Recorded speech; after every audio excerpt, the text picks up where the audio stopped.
here's the answer. We will not save and we will not pay it. I'm like, why? We will right over.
Good afternoon. This is the Board of Appeals, Town of Hempstead, November 30th, 2 o'clock. Mr. Chairman, do you have any opening remarks? Yes, I do. All right, for those of you who, looks like most of the people have been here before, but first we'll deal with any adjournments. We know there is at least one that we're going to deal with. Then we will call the cases in the order they appear on the calendar. When we call your case, we ask that you please come up. Everybody gets sworn in. Anybody that's going to speak gets sworn in. Applicant will present their case. They'll present their witnesses, experts, or whatever they have. And then if there's any opposition, they will also be given an opportunity to speak, ask questions, or present their case. Once the case is completed, it will go on the decision calendar. Most cases get decided today. If they do not, they'll go onto a reserve or a referral calendar to be decided in the future. We ask that when you come up, you speak slowly, speak clearly. Everything is both being taken down by our reporter and also is on a live feed and archive so that if you want to go back and see what the back of your head looked like in the future, you can see. Here's the camera. And then the side of your face goes down. Is there anything else beyond that? We'll deal with them as they come up. Again, we just ask, speak slowly, speak clearly, and try and be as short as possible. All right. Mr. Chairman, we have one case for adjournment for this afternoon. It's case 1379-22 Levittown, Kathy Noonan. Variance side yards aggregate proposed garage conversion to living space, so known as 5 Celestial Lake. Name and address? My name is Fred Weiss, 33 Elizabeth Way, New York. Okay, and this, I know there was a problem with effective notice, but we want to get this one on the calendar as quickly as we can. Yes. So I know it needs to be adjourned. We're going to put this to January 4. What's better if you could do 9:30 to 9:30 would be better. 9:30 9:30? Okay, January 4, 9:30 a.m. And just get that notice out as quickly as possible. And if you have any questions, you can call Patrick in the old office.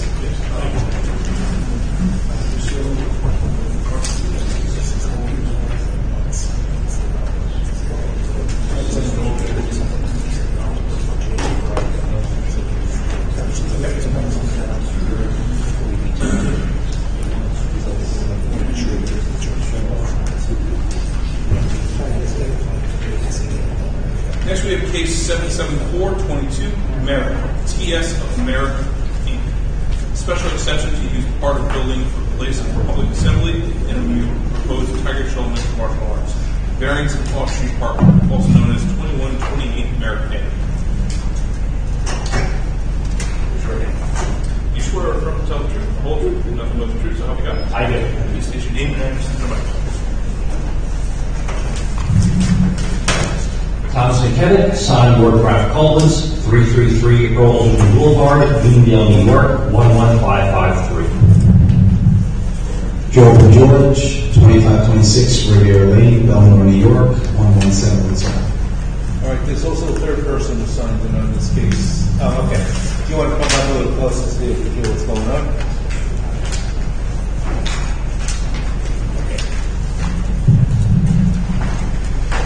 Afternoon, Mr. Chairman. Case number 74422 is a special exception for a place of public assembly and amusement and a variance for Wall Street parking. The location of subject premises is 2128 Merrick Mall, otherwise known as 2128 Merrick Avenue, located in south side of Smith Street and just east of Merrick Avenue, west of Hewlett Avenue in Merrick. Also known as Section 56, Block 157, Block 114 on the Land Act tax map of Nassau County, located in the Business X zone of the town of Hempstead. The general premises is 4.08 acres, built in 1970. It's anchored with a Stop and Shop in Merrick as well as CVS. But there's also a number of other places. There's the Outback Steakhouse. Is there a karate school in this location previously? There was the little gym was in this location previously. Okay. The little gym. And the whole story behind that. So, so anyway, it is anchored by the Outback Steakhouse, as well as an optometrist, physical therapy, dance studio, nail salon, Asian restaurant, pizza restaurant, a number of general retail uses, nail salon as well too. Has 159 parking spaces, but it's immediately adjacent to the town of Hempstead Field N6, which has another 111 spaces immediately to the south. This particular space is located, I guess I gave the pictures to the board, it's between the optometrist, known as Merrick Avenue Eye Care, and the physical therapy. As a matter of fact, it doesn't exactly front entirely on that sidewalk. You have to go down a very long, narrow hallway to eventually get to the studio space in the back. And then what also makes it interesting is that on the other side of Smith Street, I show a picture there too, is there's another entrance with like a drop-off lane. So it works very handily when you have students dropping on and off. They tell them to go to Smith Street instead, drop your child off, let them do their martial arts for an hour, and then come back later on. But there's no parking on that Smith Street side, correct? There actually is 7 spaces there. There's actually parking lots, not parking lot on the weekend. You know, there's a parking restriction, but it's other time. But I think technically you can park there on top. I think there's about 7 spaces there to park. I think the restriction is either at weekends or something like that, or after 4 p.m. you can park there. Yes. Not when the school's in session. Not when the school's in session. No, I think the restriction of parking is because of the train station problem. Obviously, I know it's shopping. Exactly. So, what's interesting was this was a location of a little gym since 1996. My wife and Dora went there a number of times. And what happened here is when Mr. George signed a lease with the landlord, which was going back nearly a year ago, it was presumed that this was an as-of-right use because the use is very similar. You know, it's just an open mat, and my daughter went there. They'd be doing gymnastics, walking and balancing and everything like that. So when the architect filed to just use the space at that point, there were some issues with the building department, which my firm was hired in January to deal with this. So I met with the building department, and I said, this is practically the same exact use as the little gym, and they were now requiring a public assembly in place of the amusement park. I says, if they require one, then we require one. And the answer essentially from the building department was, oops, we should have required them to get one in 1996. We didn't. You have to now get it today. So So that's why we're here today. It's not the intention to do that, but that's where it comes down to at this point. As a matter of, just to introduce my client, it is Joe George. He has actually been working for Tiger Shulman for 17 years. He's operated the facility in Brockwell Center for 11 years, and he actually took over the facility in Seaford in January 2020.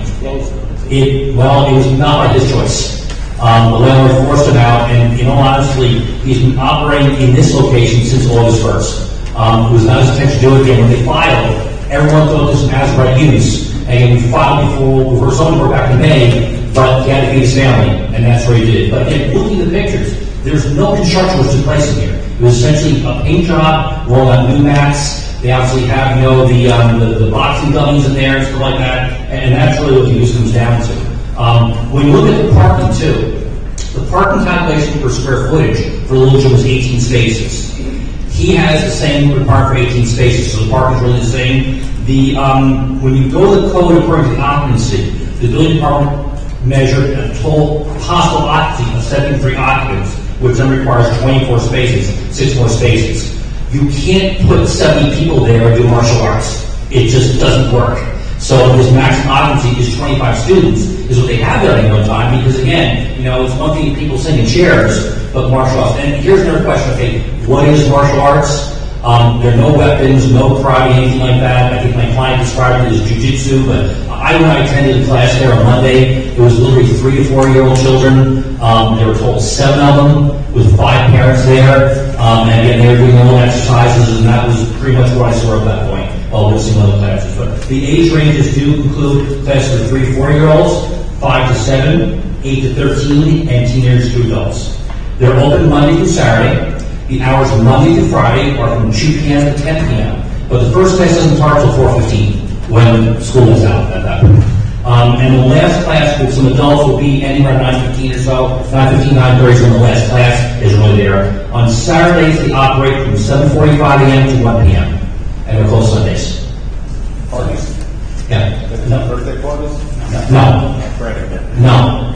No person, not really. They close again. He has a total of 2 full-time instructors. There's 1 part-time instructor, they help out sometimes, but this is a very closely supervised thing. And again, it's not the type of thing where you're going to do parties because kids get hurt. They have very diligent training, which he does, and make sure they do the right type of training.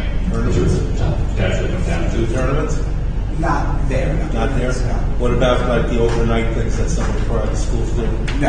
Nights of the Ninja or something like that?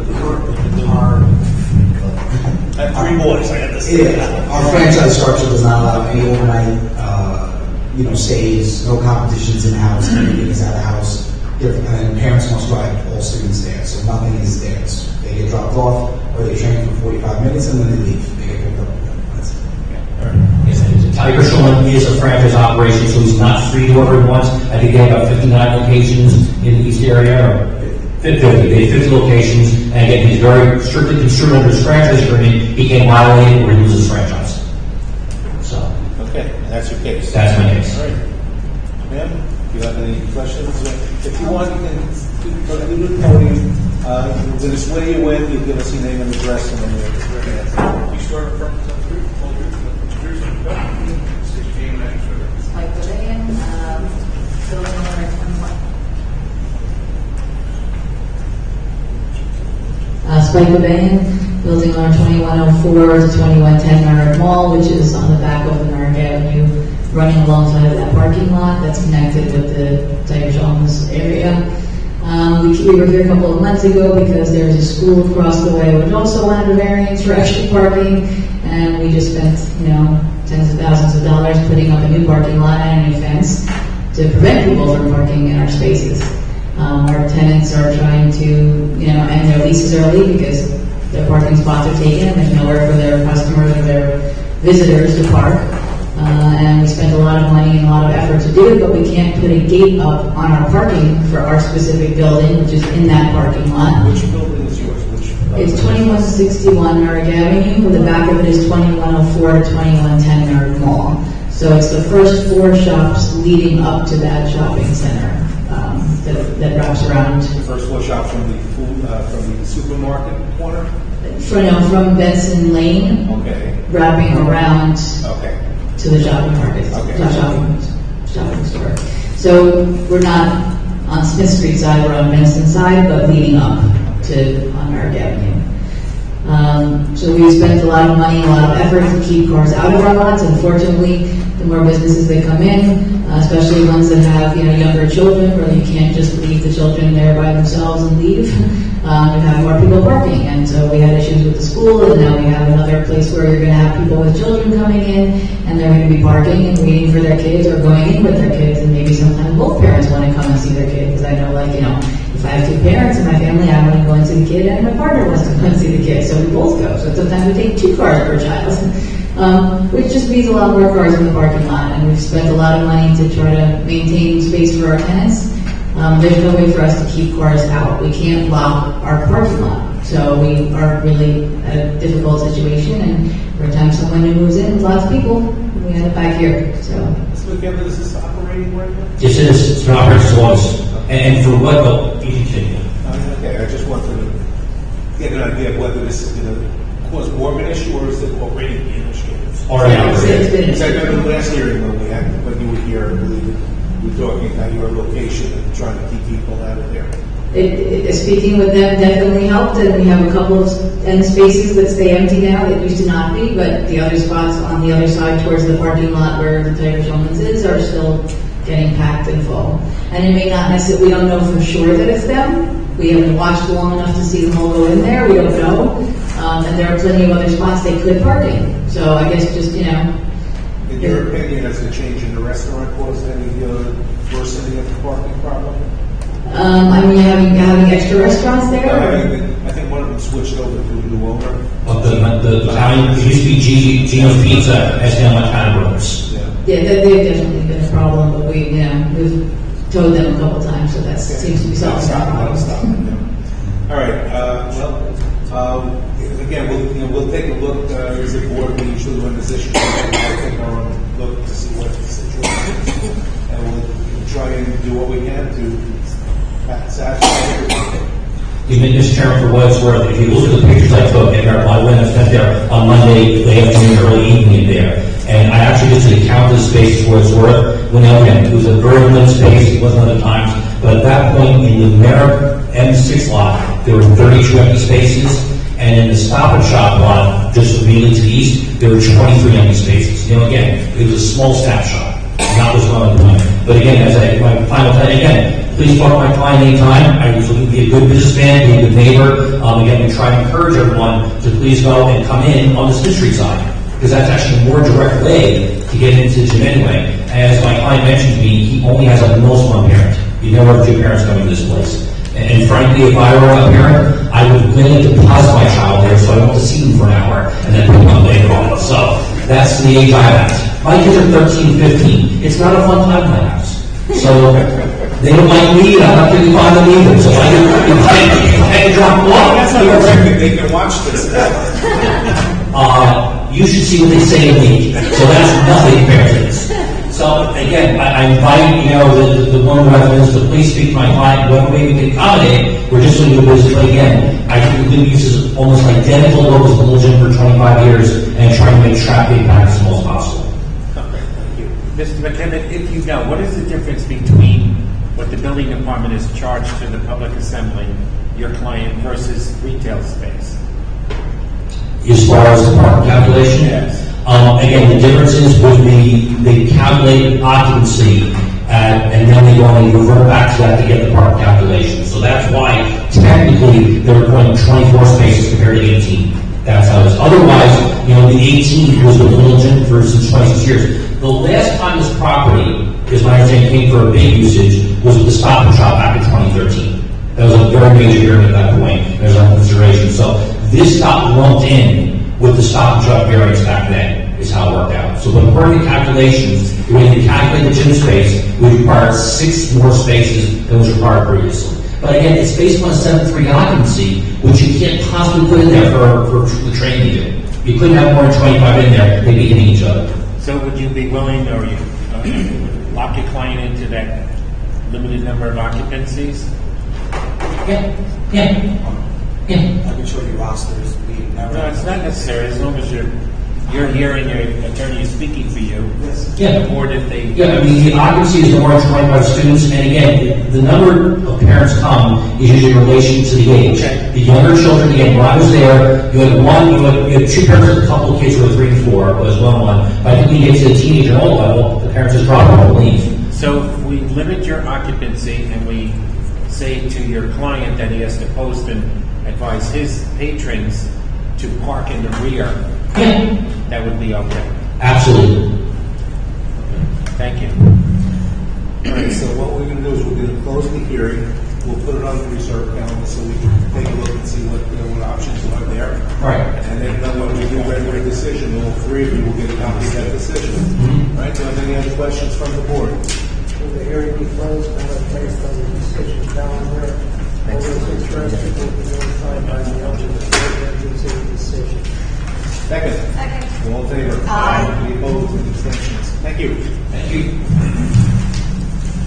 Next, we have cases 775-22 through 776-22, Mere Use Rockaway, Sarah and Ray. Variances, lot area occupied, side yard aggregate, construct two-story addition, second-story additions, and second-story balcony, all attached to dwelling. Variances, lot area occupied, side yard aggregate, rear yard, maintain the roof deck attached to dwelling. Is known as 3 C Wayne Road. You swear or affirm to tell the truth, the whole truth, nothing but the truth, you do? Good afternoon, members of the board. My name is Mark Anthony, Monastery Architect. My office is located at 1563 Belmore Avenue in Belmore. And today I'm representing my client, Sarah Ann Wright and Matt Owens, who are the owners and occupants of the subject property, which is located in a C zone. So this afternoon we're requesting variances to construct a second-story and two-story addition with a second-story balcony, as well as we'd like to maintain the existing attached rear deck.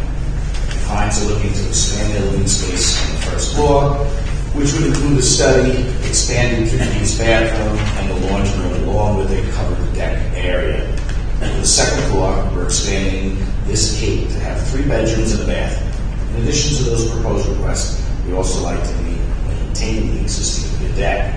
Our request is to increase the lot coverage for the building from the permitted 35% to 45.68%, which is 10.68% overage, just shy of 500 square feet. On this, though, I would like to note 2 things. One, that the property is a non-conforming lot at only 4,675 square feet instead of the standard 6,000. And 2, out of all the overages, the deck area on this waterfront property, which backs up to a golf course, which is a Sea Lane Club, I believe, is what's actually causing the overage. And that's the non-covered area. Our next request is to reduce the side yard and aggregate side yards from 5 feet for the minimum side yard to 2.93 feet to the deck, and from 15 to 14.56 feet on the aggregates.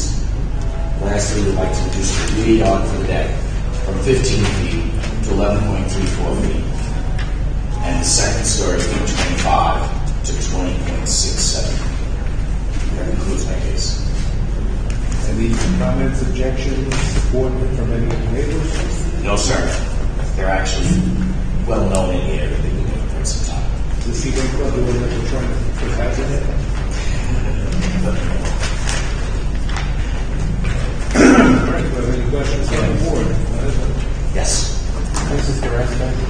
John, could you ask Mr. Monastery to put in the side yard number on the plans? It's on a site? It's not Yes, on- sir. See where the line goes I through? do see everything. It's not on your plans. It should be 2.3. 2.93. Okay, so can I come up there? Sure. That's on here. It's not on here. What's that?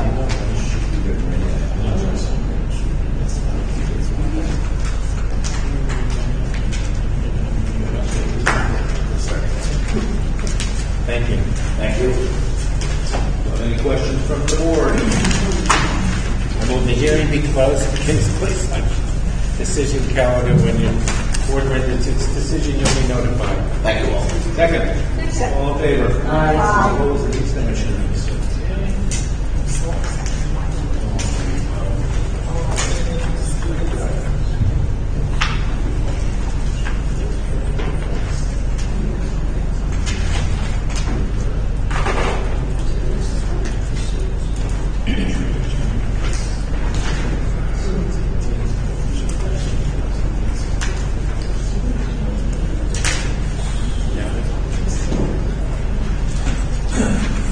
Next, we have case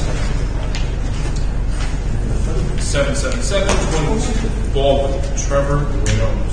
Variance, lot area occupied, maintained rear porch attached to the property. It's known as 604 Westminster Road. Nobody here on this case, so what we're going to do.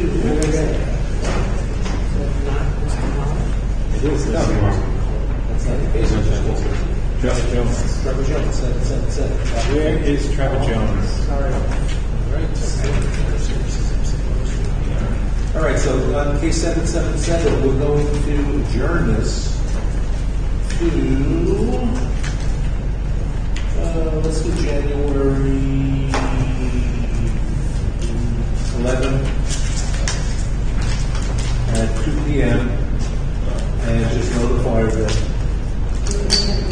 9:30. I don't know what you got. What's the calendar? It's fine.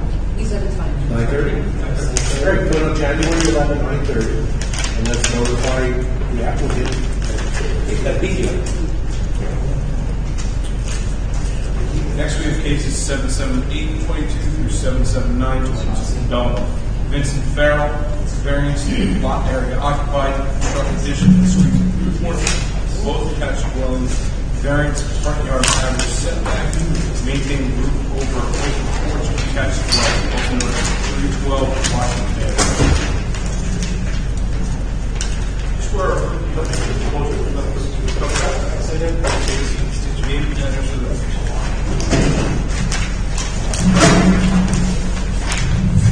Good afternoon, Mr. Chairman, members of the board, Mr. Tom, 308 East Meadow Avenue, East Meadow.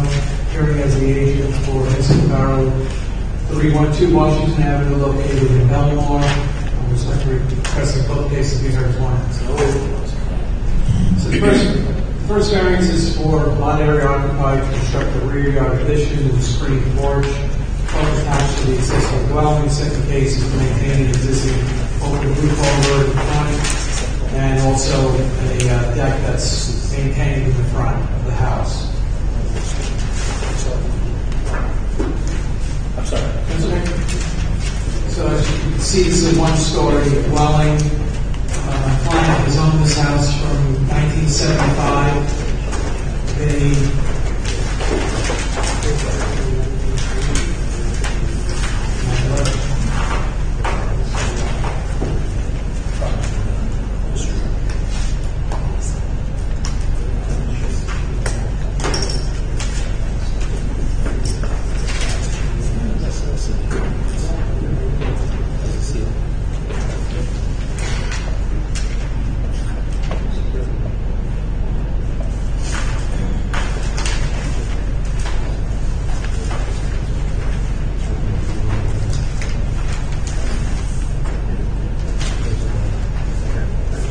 I'm sorry, it's still good for more.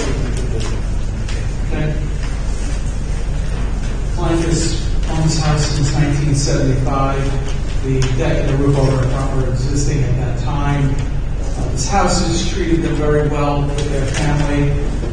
They raised 7 children in a 2-bedroom house, and that's including the master bedroom and 1 bathroom, all boys. They now have 14 grandchildren.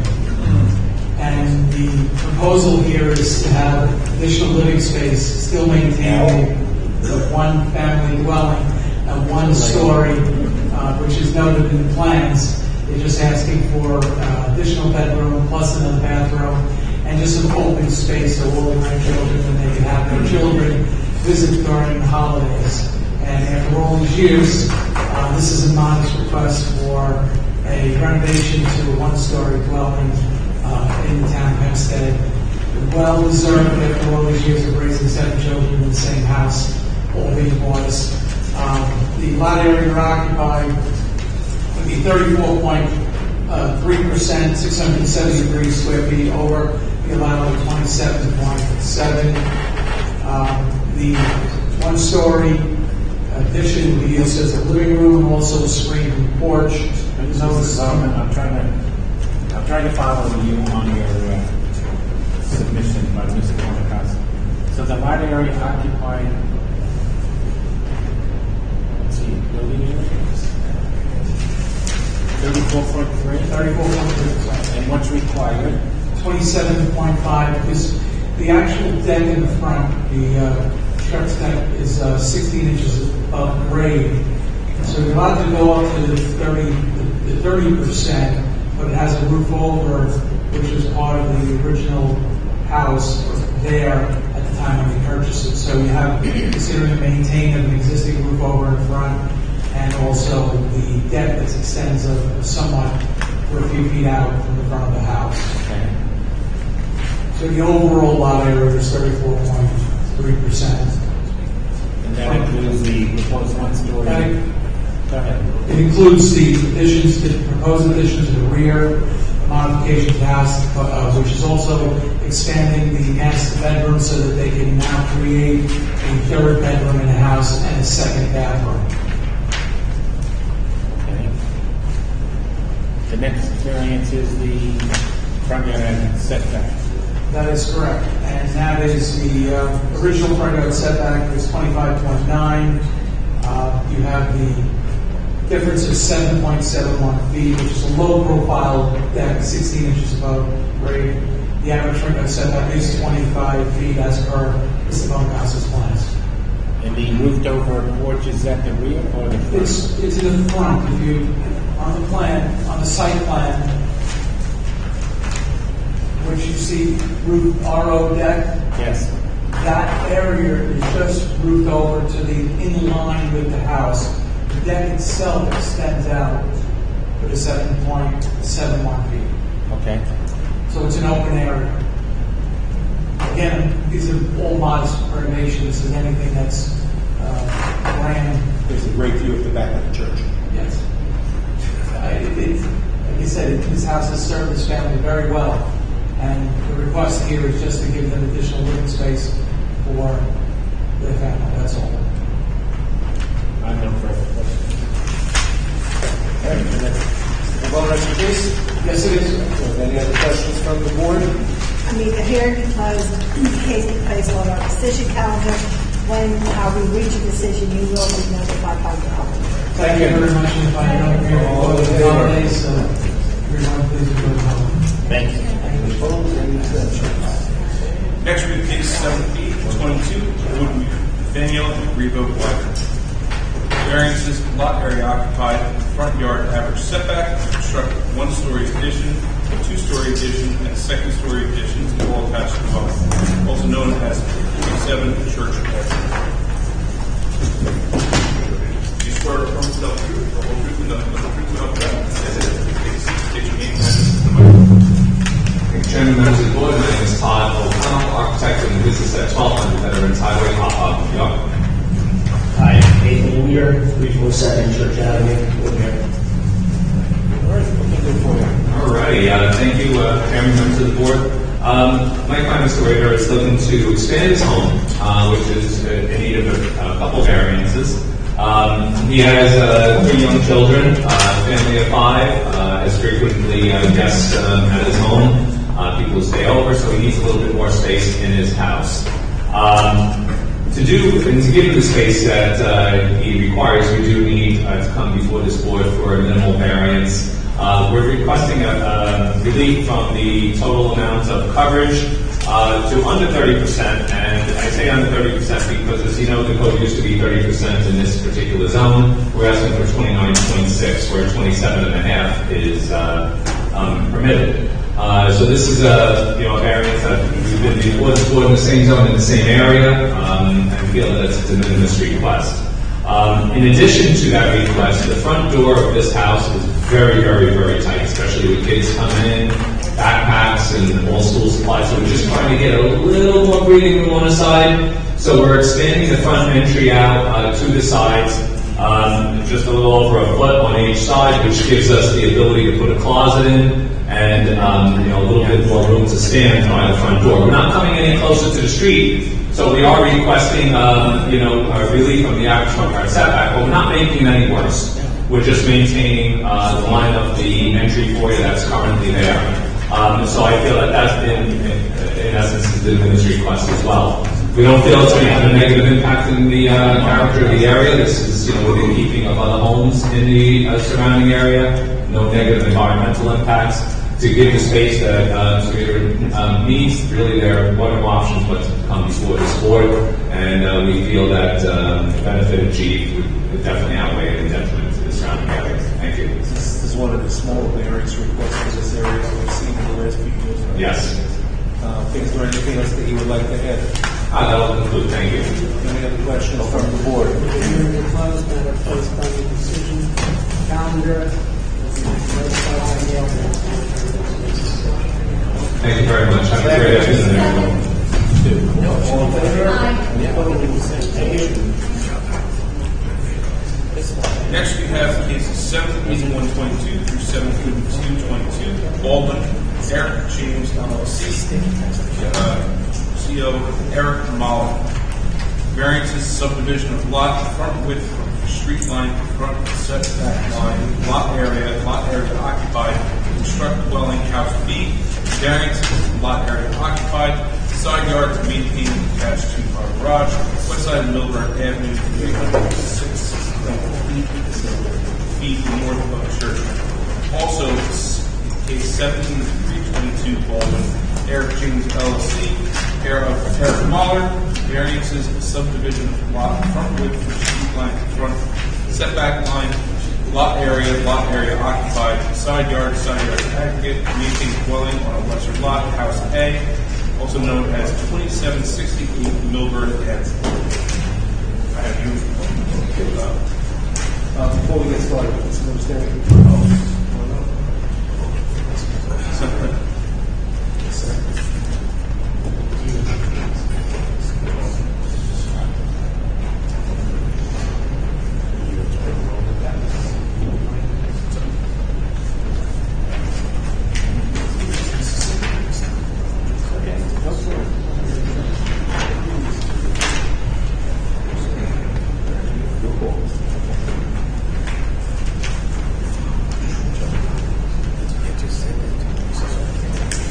Okay, once again, good afternoon, members of the board, Mr. Chairman. My name is Mark Anthony Monastery, architect, and my office is located at 1563 Delaware Avenue, Belmore.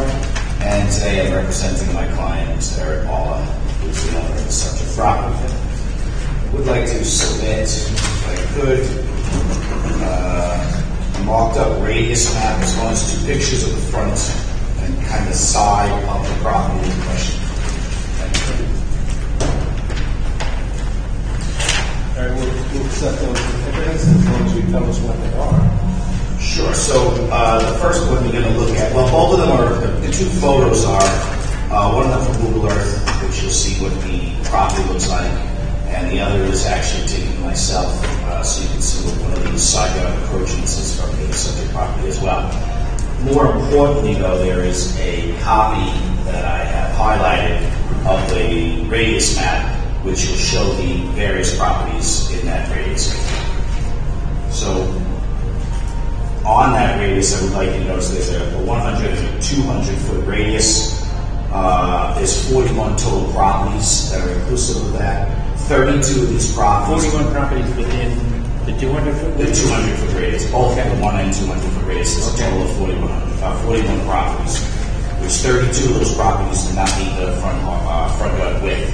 That's 78%. 29 of the properties do not meet the lot area, which is 71% of the properties.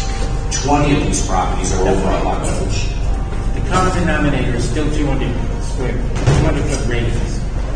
Don't go back and forth 100, 200 foot radius. I think you might have also. Because I get confused. Within the 200 foot radius, there are 41 properties. Okay, good. Of them, the 41 properties in the 200 foot radius, Well said. 32 of them also do not meet the front yard width, 78%. And that number being 40 feet. Being under, yes, under, so happens to be 40 feet, but it's also under the 55 foot, so which don't meet. Those are all highlighted in the 29 of those properties also don't meet the lot area, 6,000, 71% of them. 20 of these properties are over on lot coverage, which is just shy of 50%. which the majority of them are actually higher than our request.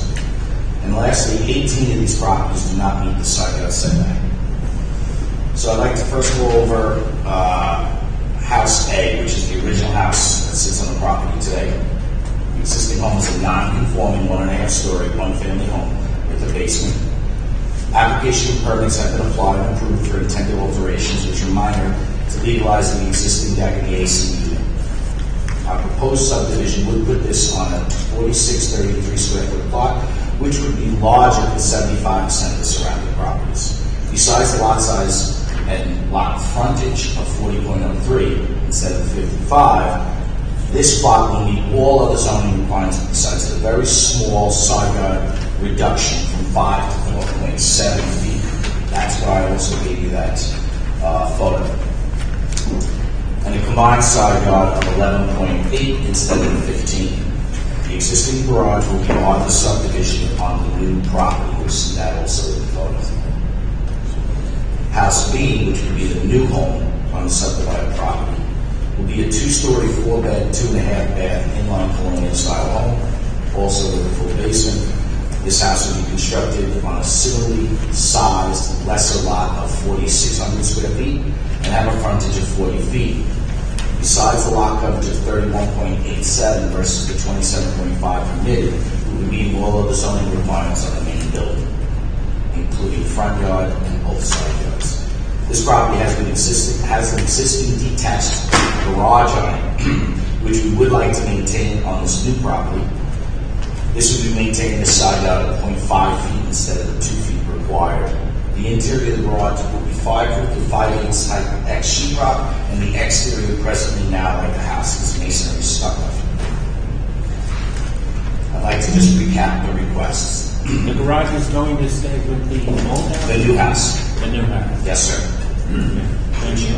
Which I'm calling property B. Yes. Yes, sir. So for house 1, just to recap our requests, which is case number 783. For the subdivision, we would like to reduce the front width at the front yard setback line from the required 55 feet to 40.03 feet. This is an OP typical and characteristics of the neighborhood, and as you can see from the radius map I submitted. We would like to reduce the lot area from the required 6,000 square feet to 4,633 square feet. Again, as you can see from the radius map, this is the vast majority of the area, and actually considered one of the larger of them. Although it is advertised as a lot coverage variance, the actual lot coverage is only 24.7, well under the 27.5 permitted. We would like to reduce the side yard setback from the required 5 feet to 4.7 feet, and reduce the aggregate side yard from 15 to 11.8 feet. This is only because of the small amendment that's going to remain on the existing home. Now, House B, which is case 781. Similar to House A, we would like to reduce the front width at the front yard setback line from the required 55 to 40. Also similar to House A, we would like to reduce the lot area from the required 6,000 square feet to 4,600 square feet.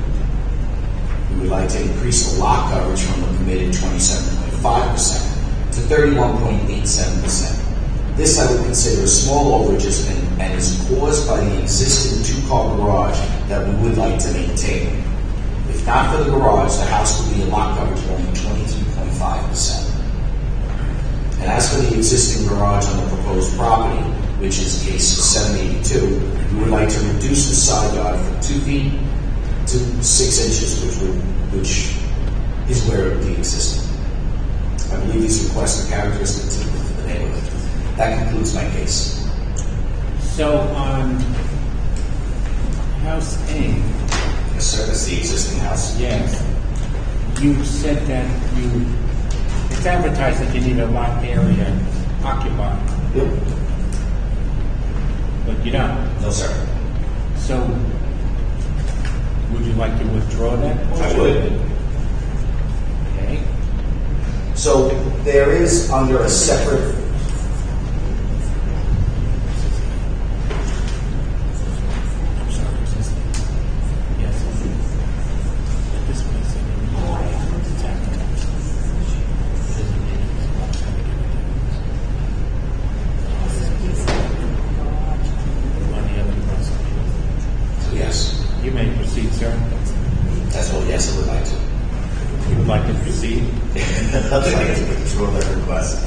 Thank you. So moved.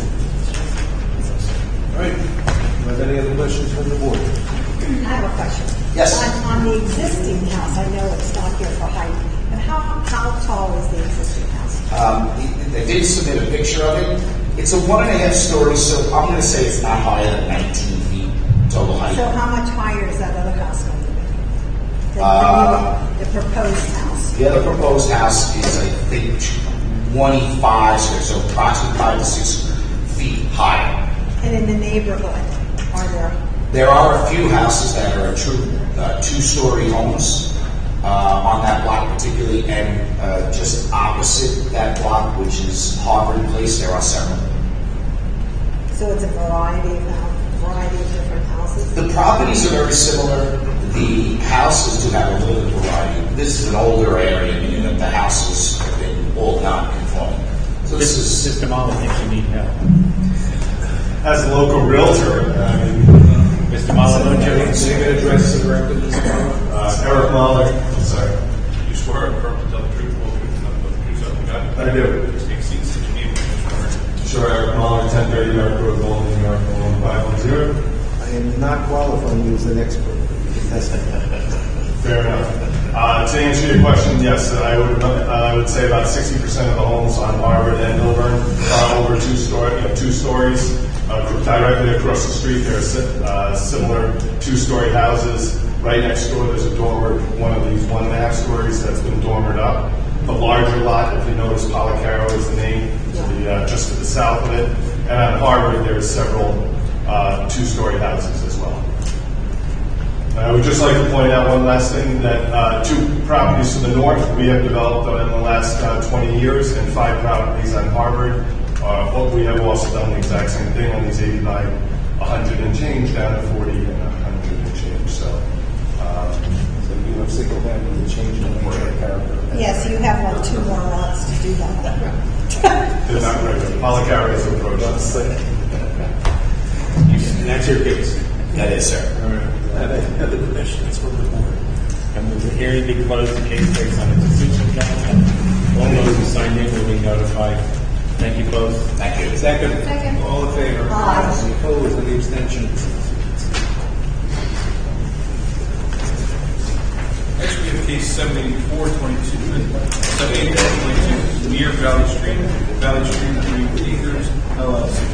Variance is off-street parking to proposed gas attendant kiosk in conjunction with proposed AJ's gas station, also known as 2024 3 Acres Mall. Is anybody else going to speak? Yeah, might as well. You swear to tell the truth, the whole truth, and nothing but the truth, so help you God? Take a seat, state your name and address. Good afternoon all. Daniel Baker, New York Trowering, Stewart Avenue, Garden City, New York. Good afternoon, nice to see everyone. I am here today on behalf of the applicant and owner of the property, Valley Street, LLC, for various off-street parking related to 3 Acres Mall in Valley Street. I'm joined by Robert Eschbacher from DHB Engineering, me and Jill speak in a short while. We do also have other project team members from the civil engineering firm and the engineers who prepared gas station plans if there are any questions for them. But at this point, we don't anticipate bringing them up. The subject premises is the 3 Acres Mall. I'm sure the board is fully aware of the property located on the south side of Sunrise Highway in Valley Street. This property sits in what is called the Regional Shopping Mall Zoning District. That was a district that was created around 2014, and as far as I know, encompasses only 2 malls, 2 properties. The Mall, there's a field mall. What's unique about it is that it has its own parking regulation that requires 4.5 parking stalls per 1,000 square feet of gross leasable area. The board might recall in around 2014 and 2015, we granted an application for a variance related to this property, and that was the result of the property owner or the parent of the property owner buying the neighboring property, which was the movie theater. You recall the theater that was subsequently ripped down and improved. There was now another 3 acres of commons. When they did that, they took a little sliver of the mall parking lot, because they are two distinctly owned and distinctly designated properties. A little sliver of parking was taken from the mall and given to the commons to make that work, because it was on the same side of the ring road, the neighbor's wall road, as the commons. So when cleaning that up, it left a small shortfall at the mall. As a result of that, at that time, the board approved the then existing 6,335 parking stalls, which was a variance of approximately 118 stalls. That brings us to today. We're here because of an application that has been made to put in a gas station related to the BJ's Wholesale Club that exists. So the BJ's members only gas, which has been approved by the town board to be included in the GSS overlay zoning district. That was done in February of this year. And that area, which encompasses the gas station, is approximately 36,852 square feet, so short of the acre. The gas station itself will include 6 pump islands, 300 storage tanks, 400 square foot kiosks for the attendants. But the application before the board today really isn't the gas station or the parking related to the gas station. It's what's left as a result of putting in the gas station. The gas station location is currently parking, and Mr. Eschbach will talk about the parking situation and the details of that in a short while. But in essence, the proposed gas station would take the place of what now is 119 parking stalls. So again, in the grand scheme of things, more than 6,000 at the property, it's a small amount that would be removed to make way for the gas station. As a result of that, 119 spaces being removed. As it stands today, the parking required by the gross leasable area of the building structures would be 6,453 parking stalls. But by removing those 119 spaces, it would leave 6,216 stalls in the overall mall parking area. That makes a 237 stall shortfall.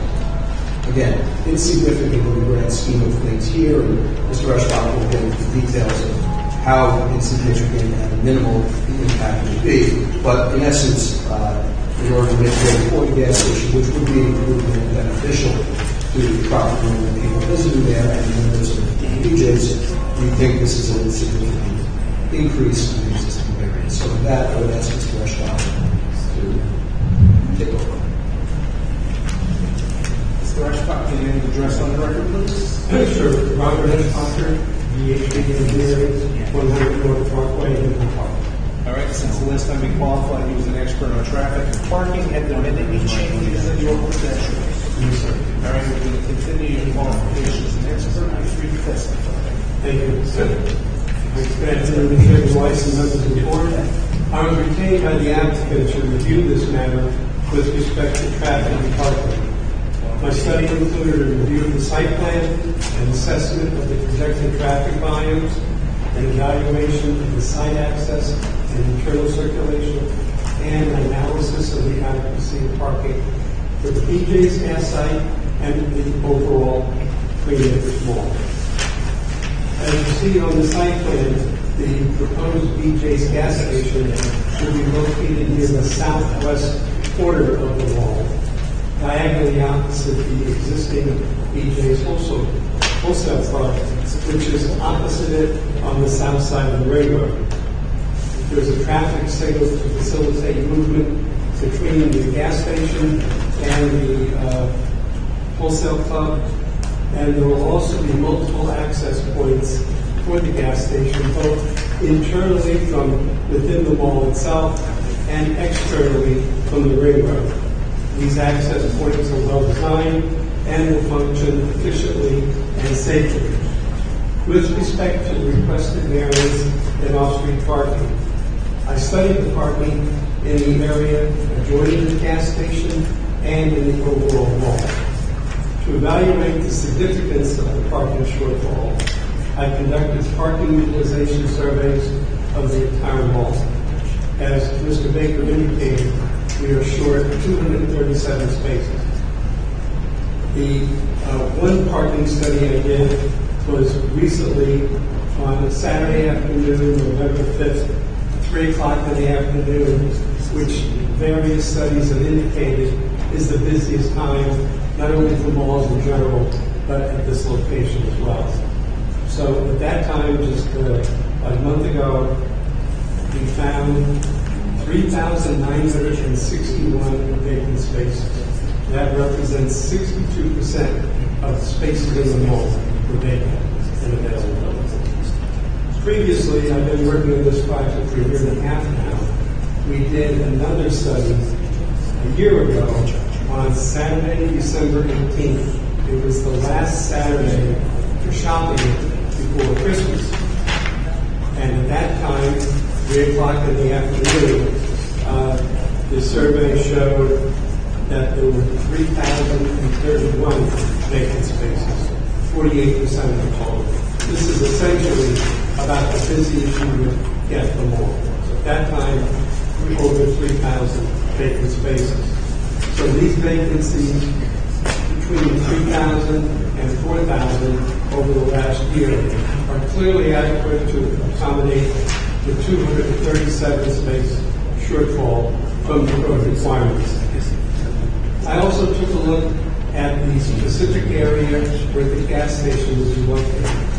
As Mr. Baker indicated, there will be a displacement and loss of 119 parking spaces once the gas station is put down in that area. And I looked at the parking in that area on 3 occasions.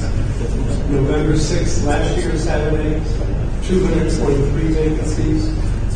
December 18th, Saturday before Christmas, 216. And then recently, November 5th this year, 205 spaces. So these vacancies right in that area are all greater than the 119 space shortfall due to the gas station. And this demonstrates that this particular area in itself will be able to accommodate the parking loss through the PJs without affecting the rest of the mall entirely. In conclusion, it is my professional opinion that there will be adequate parking available at Green Acres Mall to accommodate the proposed BJ's gas station, and I recommend that the application be approved. I'm happy to answer your questions. What about queuing spaces for people waiting, I guess? The site plan, which is in front of you, sees multiple fueling locations, and there is room there for multiple cars to be made. And what generally happens is, if someone is coming along and they see that one space is busier, they will continue to find a less busy space. And their experience has been that this is very adequate to accommodate that situation. Because I I'm not personally familiar with this DJ's location, Green Acres, but I've been stuck in traffic trying to get by the one in Freeport many times. That is queuing up to get into that. Sure, that is, I think that's the oldest BJ's gas on Long Island, and I think that might go back over 20 years. And they did not have the experience then in preparing the design that they have now. Sir, and you have 2 entrances? Yes, you can come in off.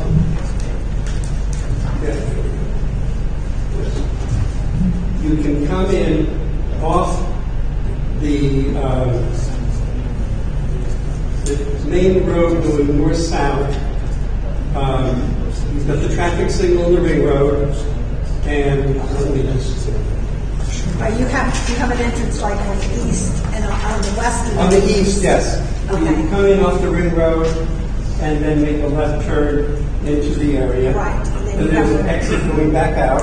Right. But then you can also come in from other parts of the mall, entering into that area, or come in from the west side, that corner, and get access. But you only have like 2 entrances? Yes. Okay. And actually, it's expected the most popular one will be the one on the east, because as people are leaving the wholesale club, they would go across the manure road and then go get the gas and then continue. Right, and there's only one car on either side of the pump. Or the pump. Yeah, being fueled at one time.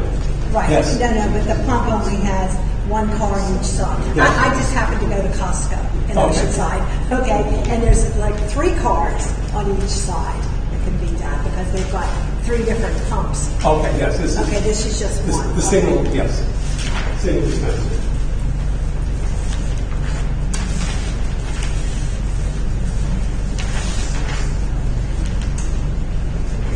Anything else?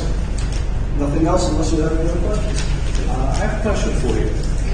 Who was Thomas Gallagher? He was the engineering firm, was he the one? Yes, he's with the engineering. All right, he's not here for the no. Is there anybody with the engineering firm? There is. From Bolton, yes. All right.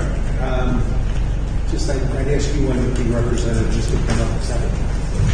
I'll show you a question when you tell me if I'm reading it wrong.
That's your case? That is our case. You have no other witnesses to present? We do not. Do you have any other questions from the board?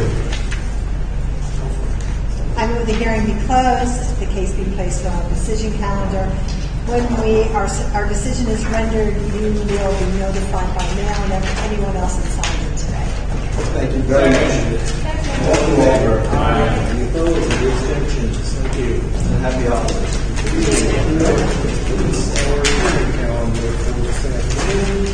take a short break. We'll go back to the decision first and the rest of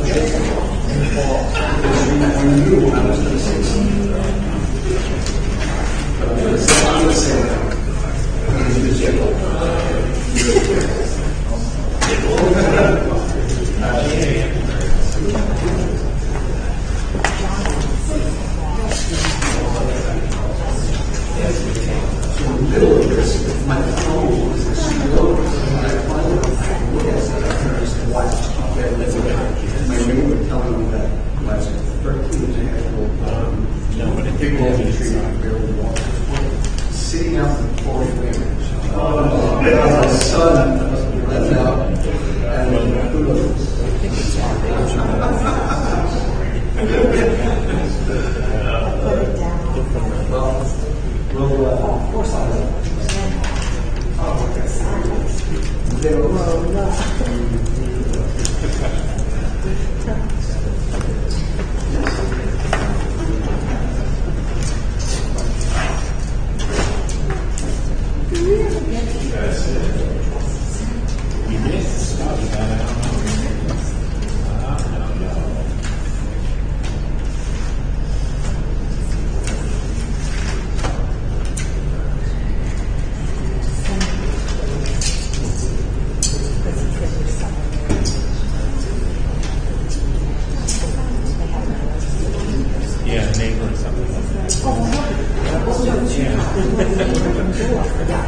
Alabama.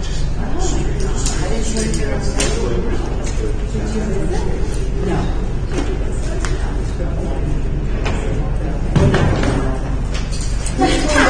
He's going to Alabama. Your son? No, he applied to Alabama. He got accepted to In Alabama. Tuscaloosa? Yes. My son lives there.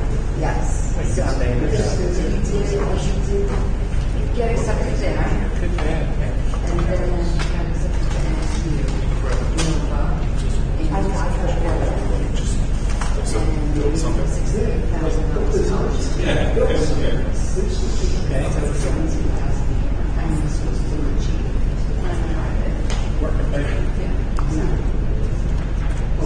But we were happy with that. Yeah. Academic scholarship.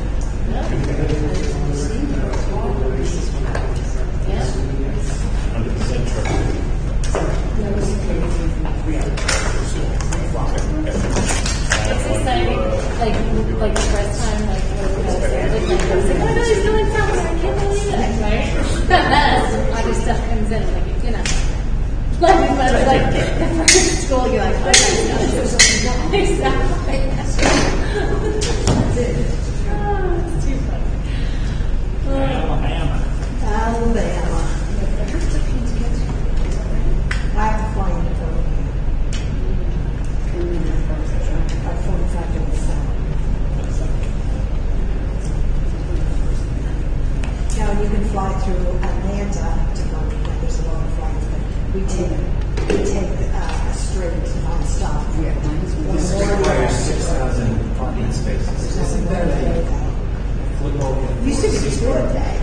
It's like a taxi. And the only one that we can get out of the water is Lancaster. Straight. Non-stop. Kennedy stops. Yeah. You either go to Charleston or you go to Atlanta. First time he was down there, I flew into Atlanta and went to the bar. And I drove across. About 2.5 hours. Yeah. And the only thing that was on that road was Talladega. The car thing. I wanted to see what Alabama was. That's what he and I drove by myself. And your son lives there now. Did he go to school in Alabama and just never left? No. Just when he got married, just went had a job at the university. He was down there, then he moved back, and then he went down there. There's a country club down there. It's absolutely gorgeous. Kids can swim all the time. Do everything on the shore. And, you know, he's got like 5 acres of land, you know, and the houses are gorgeous. If you get a Hempstead house out there, an 8-bathroom mansion. Oh, that's good too. But my they're kind of like cheese style. They sound like a southern. Yeah. He has a little accent. Yeah, but the girl doesn't seem to have that accent. He does. What? He does. That's he's great too. For some reason, he's picked this and she has it. Because that's why I always say, now they don't have It's fun. It's fun. Fun times. We haven't been bored. I mean, you know, it's not much more than it was. Like, you know, you didn't know all the stuff that they're saying. But now they got more stores than we used. World Market, go to World Market. It's the best store. They have international news. It is so nice. They have everything. Yeah, just like your upscale stores, your downscale stores. The city that's growing the biggest down there is Hempstead. Hempstead is growing, yeah, because of the basic street. I love to watch those shows where they show you these houses, like house pictures. Yes.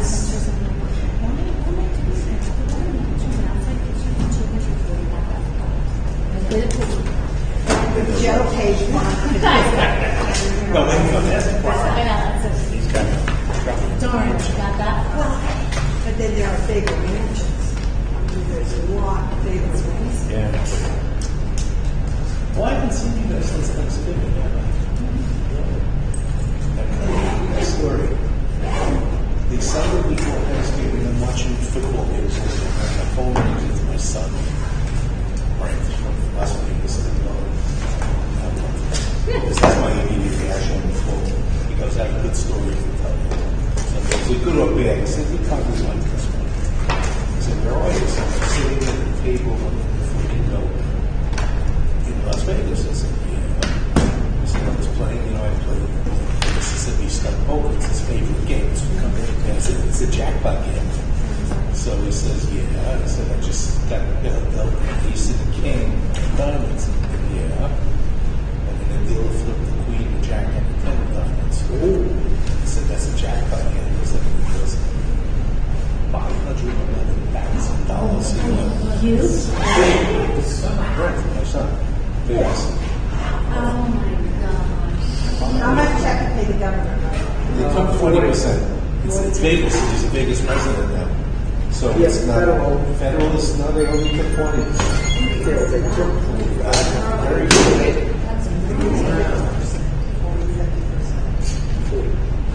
Yeah, you'll get a the max is close to 40. I think it's 36 or 37. I don't know, but he said it's only going to be till You know what? 2014. It doesn't matter. Yeah. I don't think they're doing it. Oh, no, yeah. Wow. This son's lucky. Well, his wife was lucky.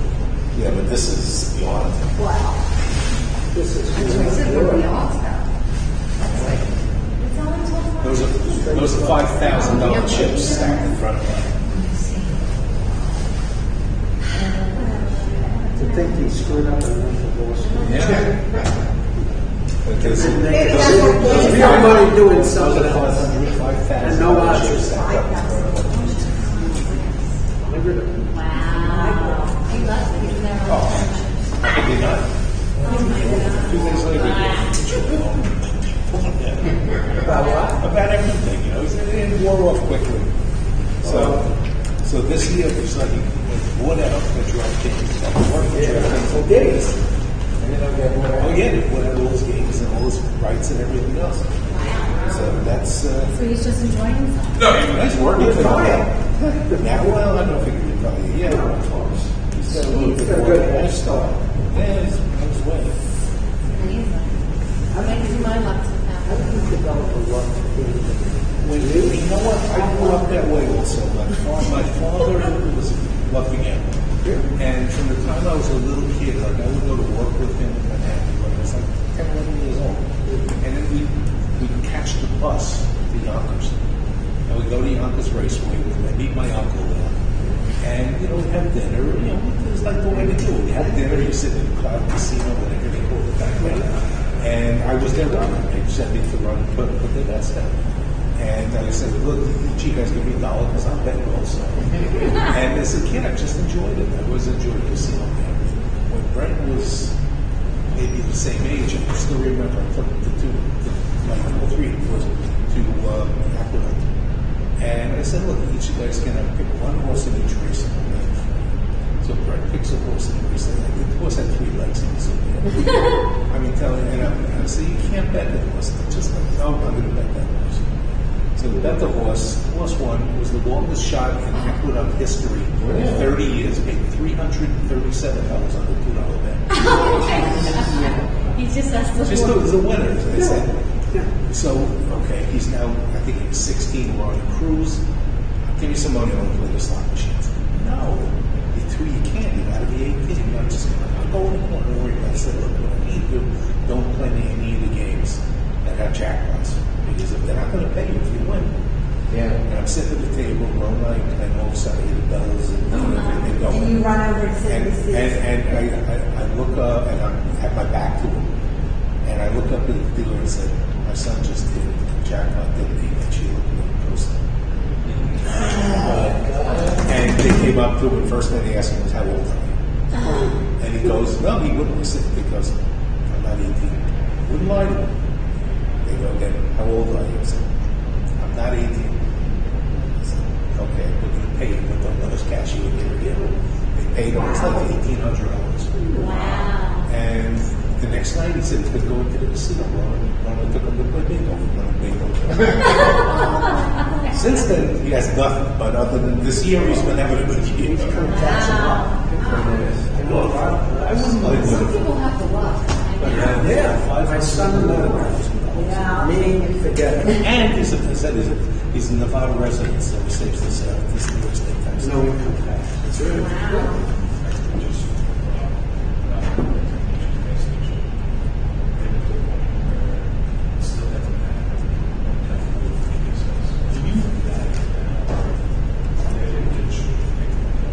Okay, so if we do it, it goes to them. Okay. So should I ask it?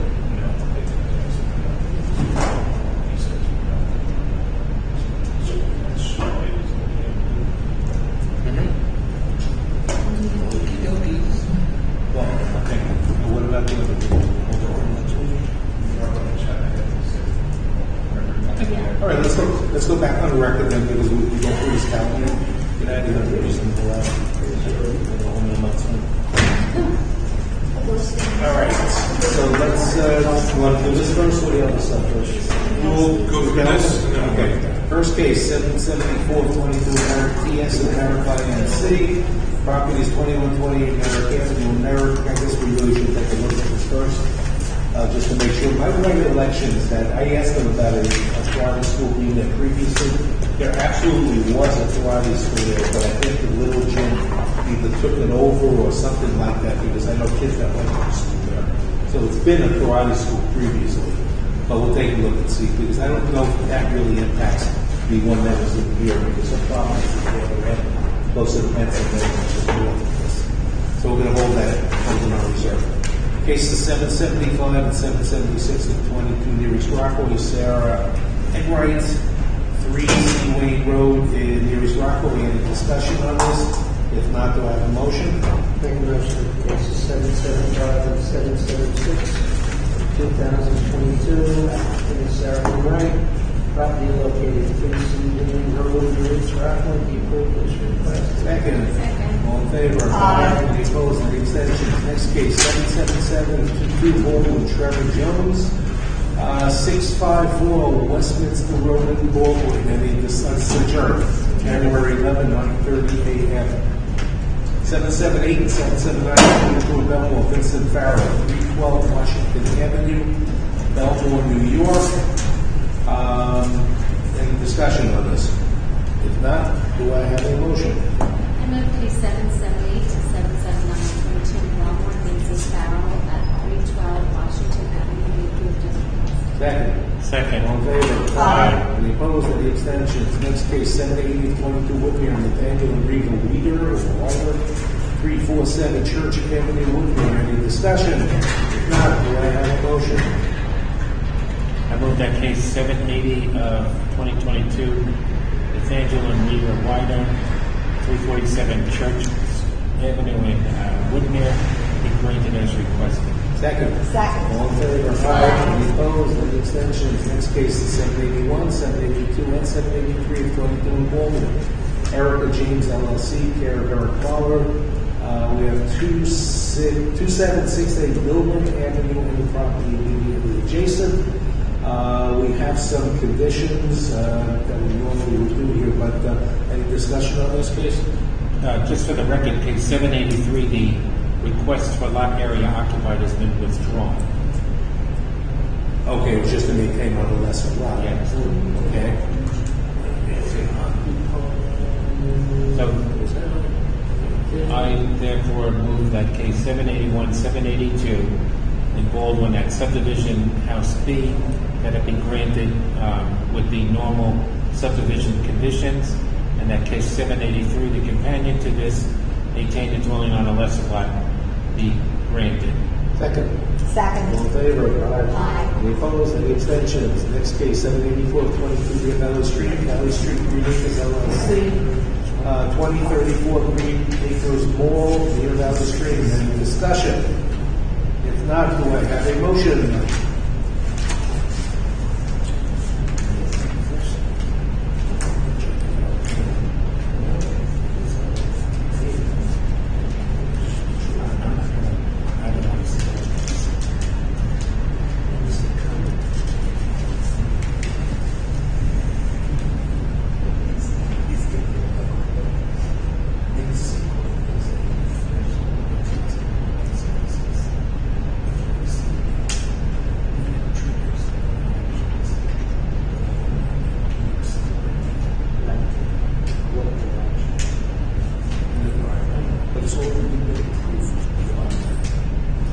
So now this is actually exclusive.